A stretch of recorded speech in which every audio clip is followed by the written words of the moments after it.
Bonjour y'all, my name is Brita and today on Witches Unite I am giving advice for rural players in regards to the new SOS training. Which skills are most useful for rural players? You can find a table of contents in the description down below of the different categories of skill. After all, rural is going to look different from person to person. Some people consider themselves rural when they only have one inn within walking distance. And then you have people like me who don't have a single point of interest in the game within walking distance. So not every recommendation that I give in this video is going to be true for every single scenario of rural or even suburban player. So feel free to skip ahead to the advice that is most relevant for you. Well, the exact circumstances of every rural player, suburban player, small town player vary from player to player. We all have one thing in common. We have limited access to the elements of Wizards Unite that make the game fun, enjoyable, playable. So, for example, when I am here in Georgia at my house, I actually have a really high quantity of the resources that appear on the map. So I have plenty of traces that appear on the map, plenty of spell energy that appears on the map, ingredients that appear on the map. All of that is bountiful for me. However, I have to drive to get to a greenhouse, an inn, or a fortress. And of course, while I might have a lot of traces around me, I don't necessarily see rare traces. I am fortunate to see a lot of yellow beams, but I rarely see an orange beam, and the only red beams I see are oddities. Different circumstance when I'm playing at my dad's house in South Carolina. Now, again, I have to drive from my dad's house to get to any points of interest in the game, but I don't have to drive very far to reach a lot of points of interest in the game. Whereas here in Georgia, I can drive 10 minutes to pass one greenhouse and get to two inns. In my hometown in South Carolina, I drive 10 minutes and there's like 15 inns and 5 greenhouses and I don't know, like 3 or 4 fortresses. But at my dad's house, almost nothing appears on the map. I might get a handful of traces in an hour, a handful of ingredients, and maybe spell energy. So 2 different locations that have 2 different limiting factors, 2 different ways that a player has access to some in-game resources, but not others. With that in mind, this advice is broken down by type. What are you missing out on? Do you need more spell energy? Do you need more traces? If you have plenty of traces, but you're otherwise limited by, spell energy or ingredients, how can you make your encounters more efficient? That is, how can you return foundables using less resources? So these are all the things that I'm keeping in mind when sharing the different nodes that you might want to prioritize in Wizards Unite. So everything is divided up by category, and all of that is in the description down below so that you can skip ahead to the category that will most benefit you in your rural situation. I am going to share this really awesome spreadsheet with all of you. You can find the original in the description down below. A massive shout out and credit to the Discord user, Redditor, who put this together, who has shared it. He will also be credited down below, and his various names will flash across my screen as well. So the first category of lessons that you should prioritize as a rural player is spell mastery. And we're going to start with general spell mastery because that applies to all foundables, not just specific families of foundables. So the reason that spell mastery is important to rural players is that if you either don't see traces very often or if you don't have a lot of access to spell energy, then you really need to make each encounter count. You really want the foundable to return quickly. You don't want it to resist and you don't want it to depart. So spell mastery will help with that. So as you can see, this is the list of all of the general spell mastery lessons along with their costs, their locations, and how much you get for leveling up each one. So the good thing is a lot of the general spell mastery lessons don't have any cost. You just have to reach that level in the game. So depending on where you are, I know I have some brand new players who are watching my videos, and I also have some level 60 players who are watching my videos. But if you can see this column right here that I am going over, this is the minimum level. And you can see right here that these early spell mastery lessons don't have any costs. That's because they're the ones that unlock automatically when you reach a certain level in the game. So it seems like the highest free one is at level 42. So this is definitely great for players of all levels because it's not things that you have to spend extra resources in order to unlock. You just have to reach that level. So the bottom third of the table are the general spell mastery lessons that do take certain currencies in the game. To help you read this chart, I am also going to show you my SOS training. So the first node that you would have to spend 29 field guides on is swish and flick. So if you go to minimum level, you see 8. And to be honest, I have not yet figured out how to interpret the location in order to find things. I know it's very logical and ordery and stuff. I just haven't figured it out. But the minimum level, I think, makes it kind of easier to find because then you look for that node or the things after that node. So in this case, I'm going to level 8 right here at the top, and then I'm just looking for that general spell mastery symbol, which is the blue symbol with the wand and the motions shooting out of the wand. So you can see, of course, I've already unlocked it. Swish and flick.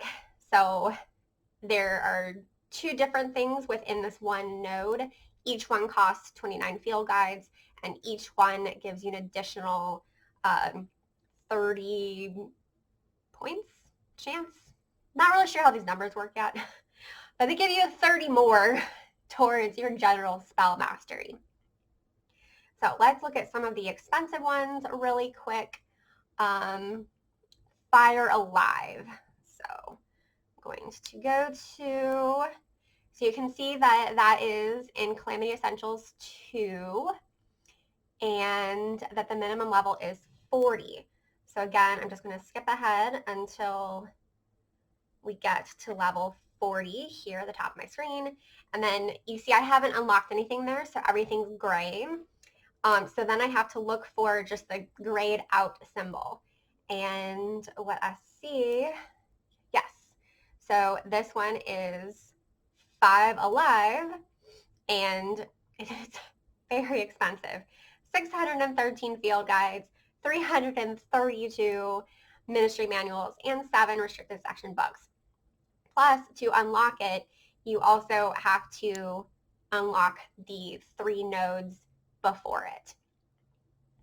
It's something to think about, but again, the good thing is there are plenty of general spell mastery lessons that are fairly affordable and that you can get without having to unlock a lot of expensive lessons before them. So again, I'll link this chart in the description down below, but general spell mastery is definitely something that really can help anyone, but especially if you don't have a lot of spell energy and you don't encounter a lot of traces, you want general spell mastery to make it easier to return the foundables that you do encounter.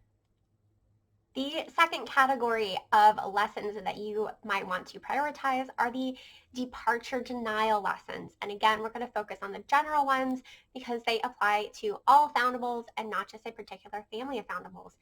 So as you can see here, there are not nearly as many general departure denial lessons.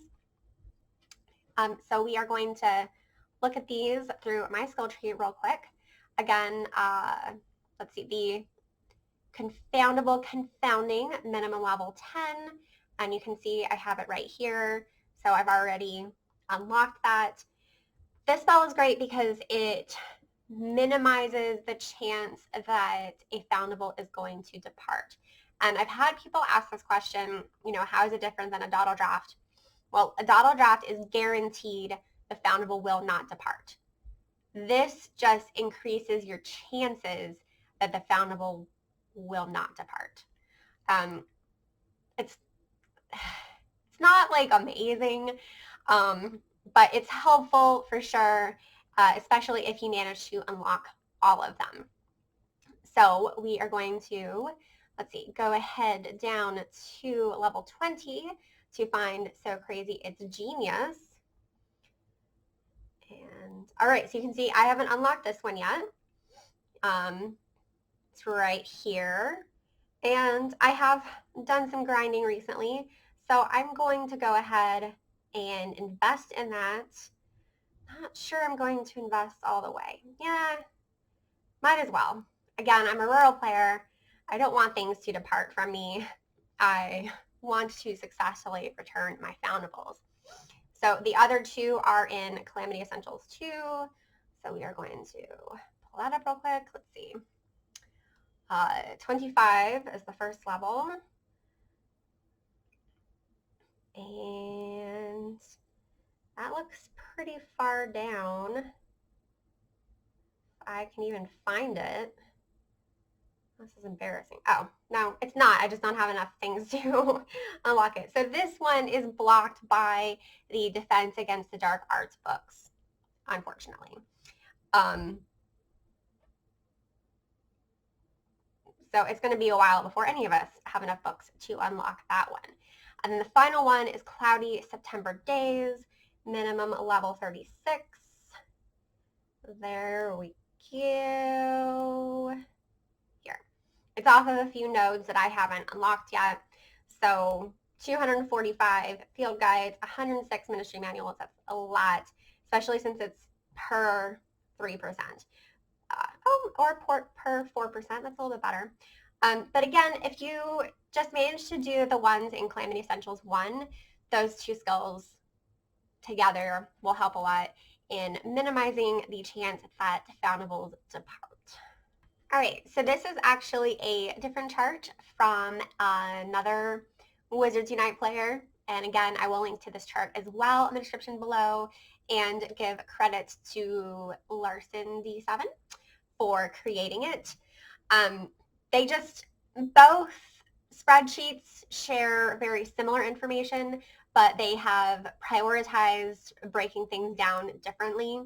So depending on what you're looking for, you might want to use one chart or the other one. So for this one, we are looking at potion potency.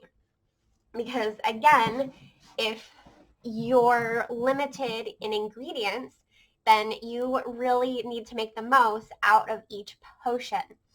So first of all, don't make the mistake I did. Don't focus on healing potions. That's kind of a waste for everybody. You might have to do like a single healing potion unlock just to get to the skills below it, but don't max it out like I did. That was stupid. But your stimulo potions, what is really great is you can increase the potency of your Stimula potions. At this point, my regular Stimula potions are almost as strong as my strongest Stimula potions, just because I have unlocked most of these skills. So let me show you guys.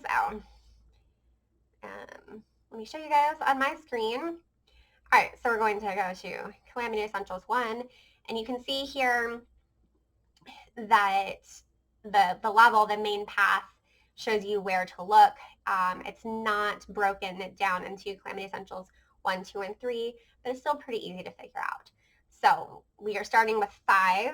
So that's like one of the very first things that I unlocked was the On Guard skill. And then we have 9, the Brunch or Dinner. Skim down a little bit. That one, Brunch or Dinner. Let's see, 22. Scroll just a little bit. Oh, so 22 is the beginning of, 22 is middle of Calamity Essentials 2. So I haven't done this one yet because of needing to unlock things that I don't have. So you can see I don't have the Defense Against the Dark Arts books in order to get this Wit Sharpening Potion damage, and the Wasmundungus here is a branch off of that. It's also, interestingly, a branch off of level 19. You would just have to unlock more skills, you can see, in order to do it, which I haven't done yet because I haven't prioritized those ones. You know, I have only so many currencies.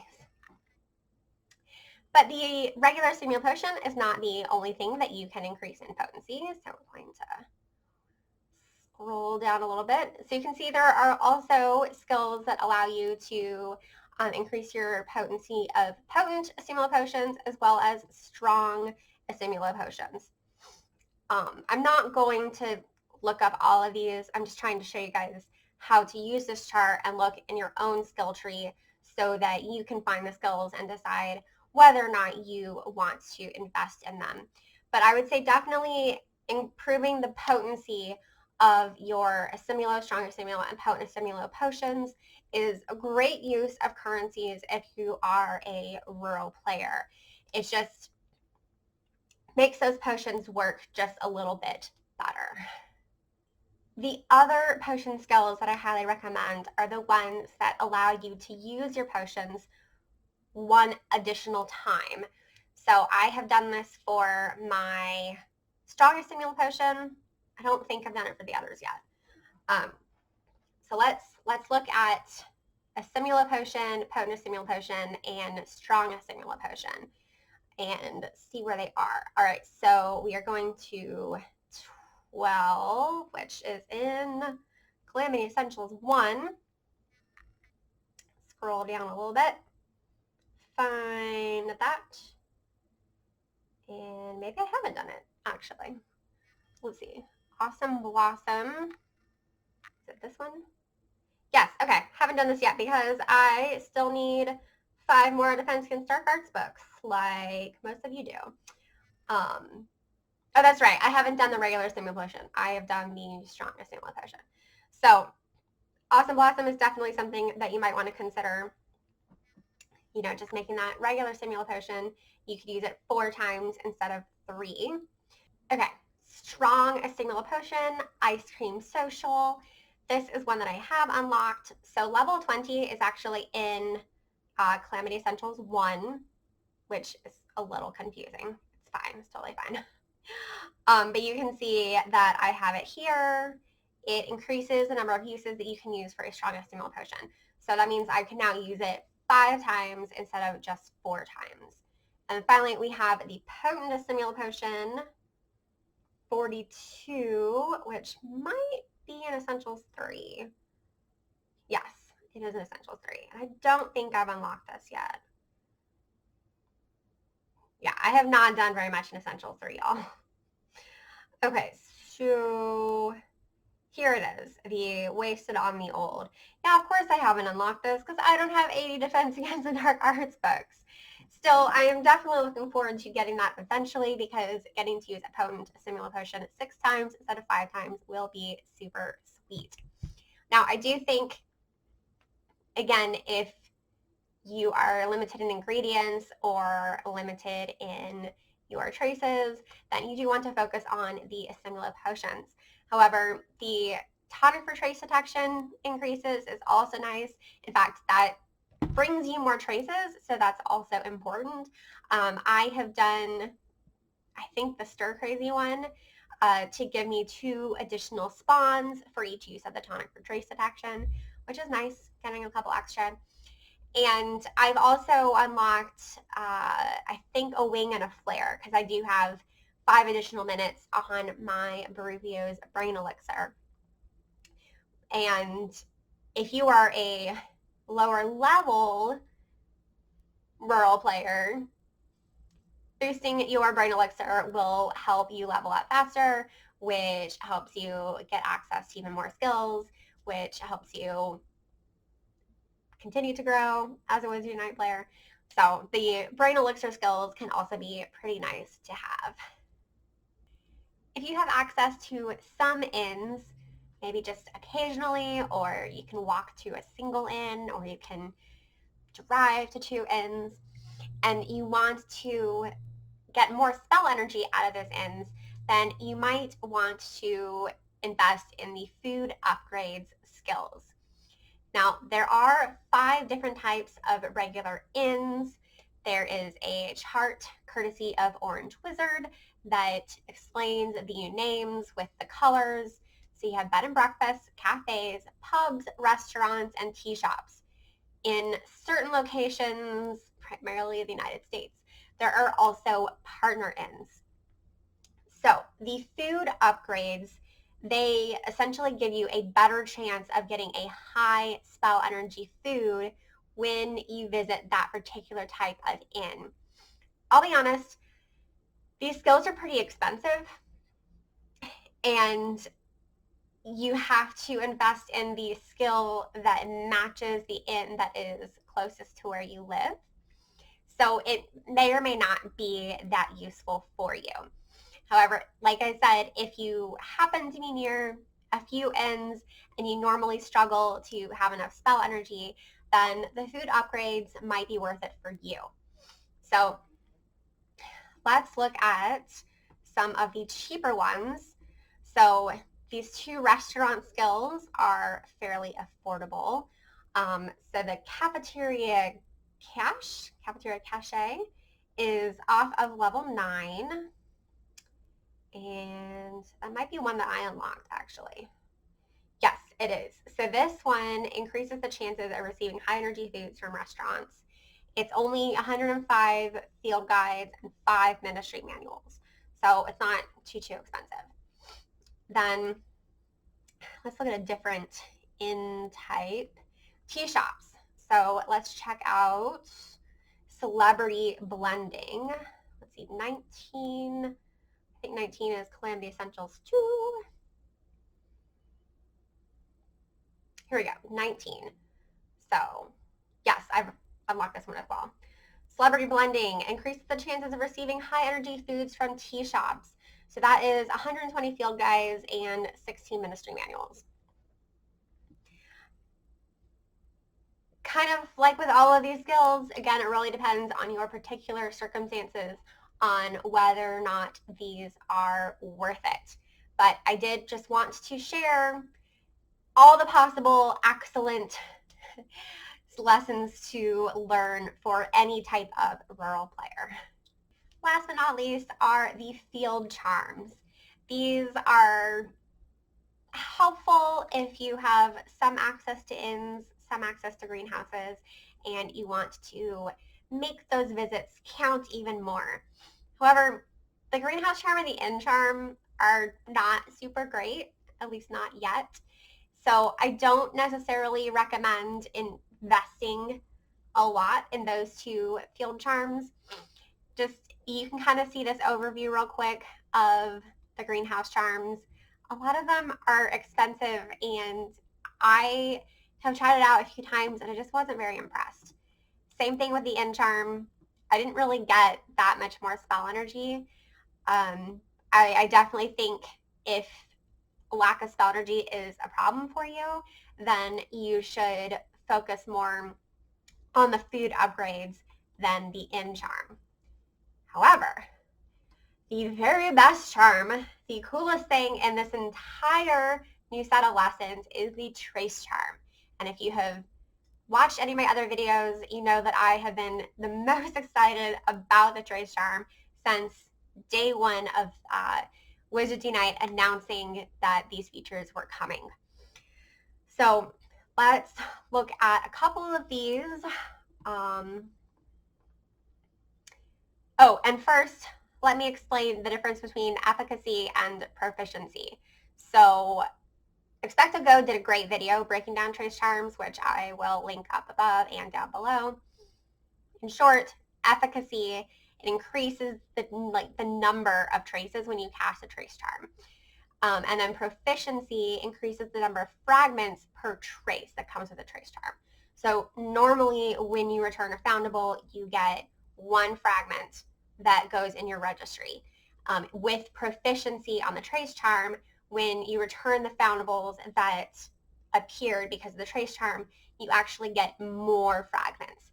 This is particularly awesome because when you cast a trace charm on a severe or emergency foundable, then you get more of the same threat level or higher.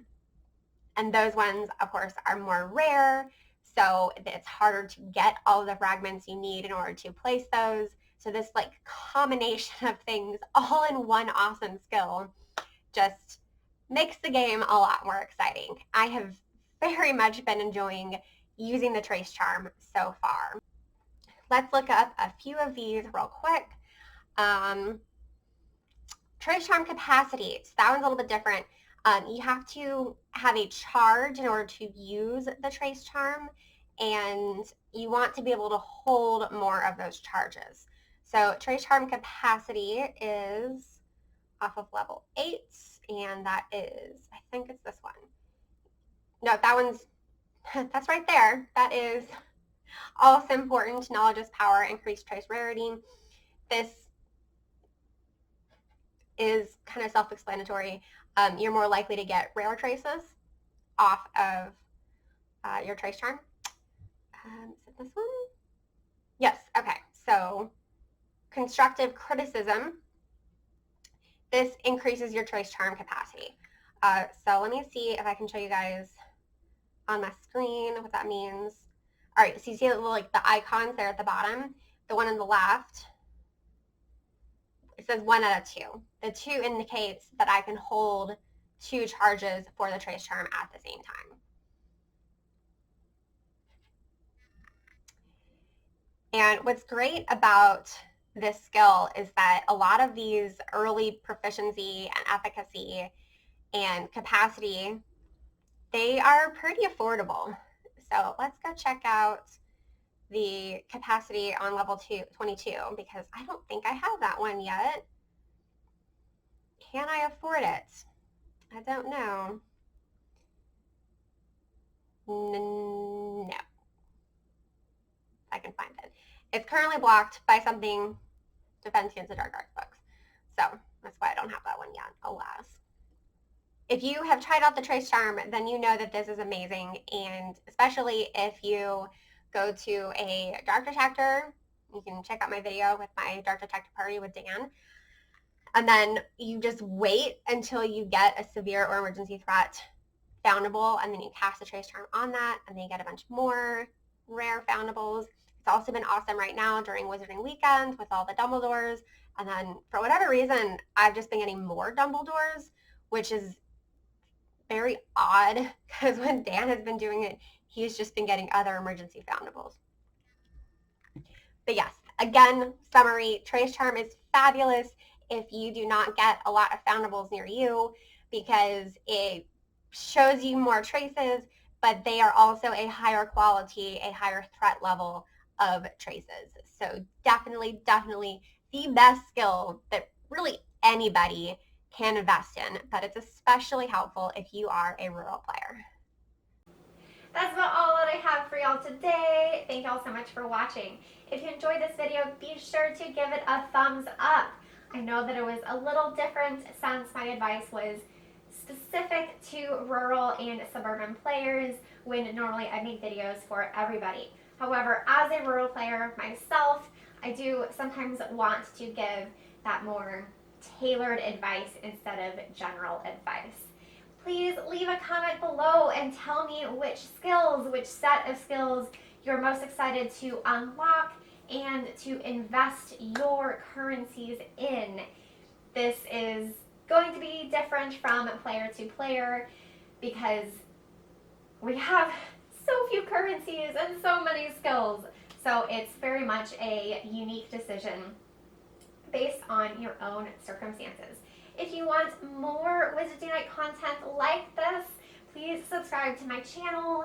If you don't mind notifications, ring that notification bell so that you know every time I have a new video on the channel.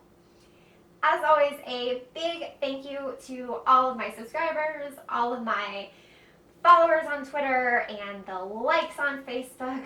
All of you are awesome, and I love that we are in this growing community together. As always, thank y'all so much for watching. Until next time, au revoir, witches.